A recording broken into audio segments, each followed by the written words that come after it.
Oh, la lampe de Florence. 70 infirmières ont reçu leur lettre de nomination mercredi 6 août lors d'une cérémonie tenue à la primature. Ces infirmières sont les lauréates des examens d'État de 2023 et 2024. Selon le titulaire du MSPP, ces nominations marquent la volonté du ministère de miser sur le mérite. Il annonce que d'autres nominations seront effectuées pour continuer à renforcer le secteur santé. Ce mouvement de nomination ne fait que commencer. Bientôt, ce seront 600 infirmières. Monsieur le coordonnateur de l'OMRH, ici présent, merci pour votre support. 100 sages-femmes PM, environ 300 médecins généralistes, des pharmaciens, des chirurgiens dentistes, biologistes, techniciens et techniciennes de labo, auxiliaires infirmières, AIP, Madame Mermoz, nomination lancée déjà. ASCP, il y a environ 890 pour nous nommer, mais il y a une manifestation dans le ministère là. Parce que nous disons pas une petite carte alors que nous disons chaque 2 mois. Il n'y a pas quoi dans ça.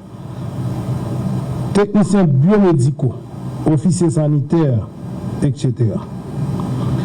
Qui vient donc renforcer les structures sanitaires à travers le pays. Quant aux médecins spécialistes PM, leur nomination est et sera automatique dès qu'ils exprimeront leur volonté de servir et avec prédominance dans les villes de province.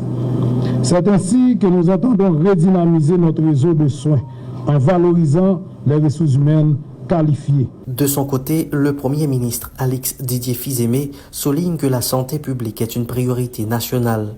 Il dit être prêt à signer de nouvelles lettres de nomination avec le mérite comme critère principal. Chers lauréates, vous êtes la preuve vivante que l'excellence académique et le mérite ouvrent les portes de l'administration publique.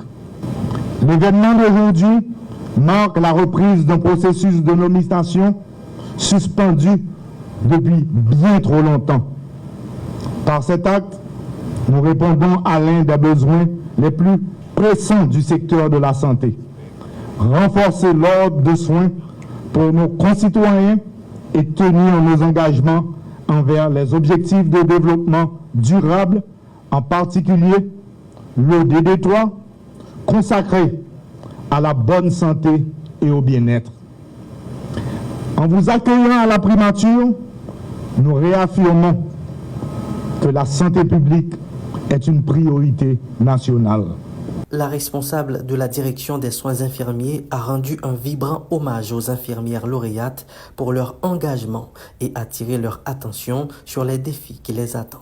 Mais aujourd'hui, recevoir cette lettre de nomination n'est pas une fin en soi, mais de préférence un commencement. Vous entrez dans un monde où chaque geste compte, où chaque mot peut apaiser, où chaque regard peut redonner espoir.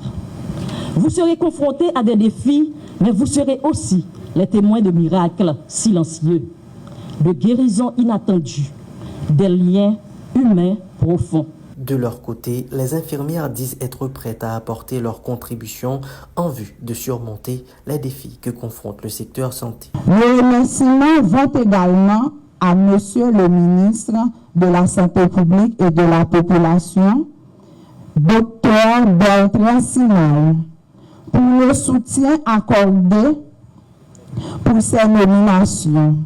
Merci d'avoir soutenu cette initiative et d'avoir cru en notre potentiel. Nous sommes pleinement conscients des défis qui attendent notre système de santé et nous sommes déterminés à y contribuer activement. Dans l'esprit d'équipe, de professionnalisme et d'humanité qui caractérise notre vocation. Plusieurs hôpitaux ont été contraints de fermer leurs portes à cause des actes d'insécurité à Port-au-Prince.